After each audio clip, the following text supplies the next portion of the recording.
In today's video, I'm going to teach you how to use Gemini AI with Google Workspace. Whether you're trying to streamline your workflow, harness the power of AI, or simply curious about how this integration works, you're in the right place. Let's dive right into it and explore how you can make the most out of Gemini AI within the Google Workspace environment.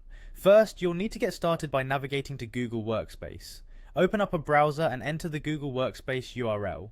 Once you're there, your next step is to click on the admin console. You'll generally find this option as a link, and clicking it will take you to an area where you can manage various settings.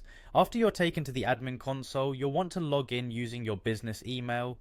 Make sure you have the right credentials handy to access your account, as this is crucial for the subsequent steps. Once you're logged in, look towards the top right of your screen. Here, you'll see the Google Apps menu. When you click on it, it should display a list of available applications.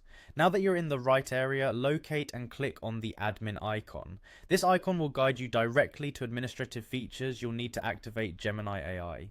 From here, you'll want to find generative AI. Sometimes new features are tucked away, so if it's not immediately visible, make sure to search the options available carefully.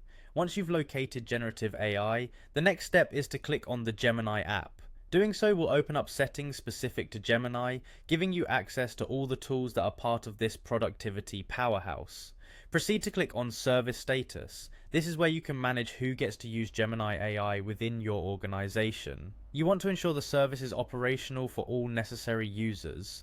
To do this, you'll need to turn it on for everyone. This action confirms that Gemini AI will be accessible to all users associated with your account. After ensuring the service is turned on, don't forget to click on Save. This is a step that often trips people up as the changes won't take effect otherwise, so make sure to hit that Save button before moving forward. Now let's talk about accessing Gemini directly. Head back to the Google Apps menu and click on it once more.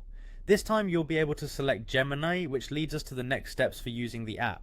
Once you have clicked on Gemini, it's time to engage with it actively. You'll see an option to chat with Gemini. Click on this and you'll find yourself in a chat interface where you can start asking questions or requesting help from the AI. This is where the magic of Gemini comes into play, allowing you to leverage AI's capabilities. Feel free to start chatting with the AI for any questions or to seek assistance regarding your tasks.